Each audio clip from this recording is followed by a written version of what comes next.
আসসালামু আলাইকুম দর্শক, সবাই কেমন আছেন? আশা করি যে যেখানে আছেন আল্লাহর রহমতে ভালোই আছেন। আমিও আলহামদুলিল্লাহ আল্লাহর রহমতে ভালো আছি। তো আজকে চলে আসলাম রান্না বান্নায়। তো আমি এখন গরুর মাংস রান্না করব। তো এখানে এলাচ, দারচিনি, তেজপাতা দিয়ে তারপরে এখানে আমি দিয়ে দিলাম রসুন আর পেঁয়াজ একসাথে আমি ব্লেন্ডার করে রেখেছিলাম।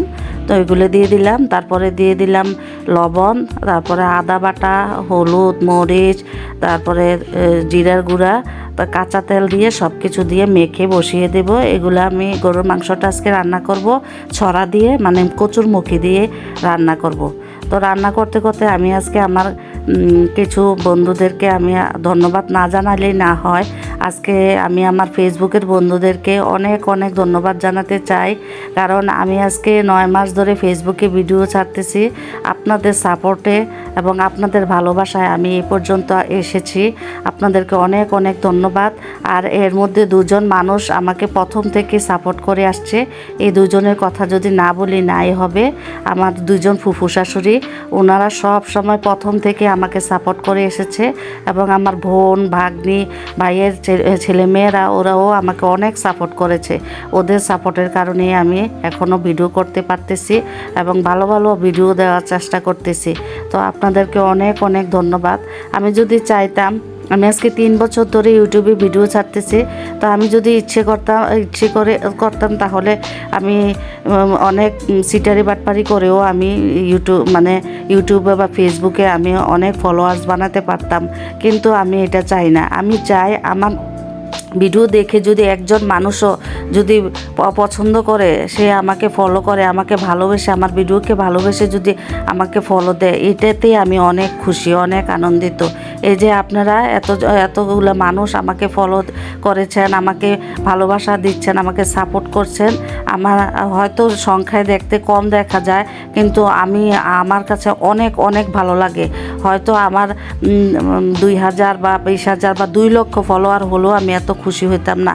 এই যে আমি যে এত কষ্ট করে ভিডিও বানাই আর আপনারা আমাকে সাপোর্ট করেন, আপনার ভালোবাসা দিয়ে, আপনাদের সুন্দর সুন্দর কমেন্ট দিয়ে আপনারা আমার পাশে আছেন, আপনাদের সকলকে অনেক অনেক ধন্যবাদ। আসলে কষ্ট করে যদি কিছু পাওয়া যায় তাহলে এটাতেই সবচেয়ে বড় আনন্দ। কষ্ট না করে বা সিটারি বাটপারি করে যদি কোনো কিছু করা হয় তাহলে ওটাতে মনে হয় না মানসিক সেই আনন্দ বা মানসিক শান্তিটা পাওয়া যায় না, আমার কাছে মনে হয়। তো এই জন্য আমি ধৈর্য ধরে আছি। আমি চাই যে আমার ভিডিওকে ভালোবেসে সবাই আমাকে সাপোর্ট করুক, আমাকে ফলো দিক, আমার পাশে থাকুক।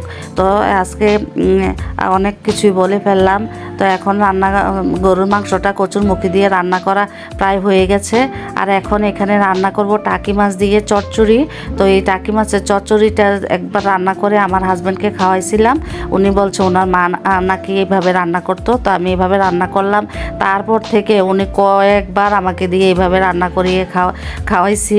মানে উনি সব সময় বলে যে এইভাবে রান্না করতে। তাজা তাজা টাকি মাছ যদি এইভাবে চচ্চড়ি করা হয় খুবই মজা লাগে, আর মাছটা তো তাজা। তো আজকে ভিডিও এখানেই রাখছি, আর আমি আমার রিকোয়েস্টটা করে নিচ্ছি। দর্শক, আমার ভিডিওর কোনো অংশ যদি ভালো লেগে থাকে তাহলে একটা সাবস্ক্রাইব করে দিবেন, আর যদি যারা এই পর্যন্ত দেখেছেন এখন একটা লাইক দেননি, প্লিজ প্লিজ একটা লাইক দিয়ে দিবেন, আর বেশি বেশি শেয়ার করে দিবেন, আর কমেন্টে আপনাদের মূল্যবান মতামত জানিয়ে যাবেন। আর শরীরটা বেশি ভালো নাই, এজন্য কি বলি জানি না। যদি কথায় বা ভিডিওতে কোনো ভুল ত্রুটি হয়ে থাকে ক্ষমা সুন্দর দৃষ্টিতে দেখবেন। আজকের মতো এখানেই শেষ করছি। আল্লাহ হাফেজ।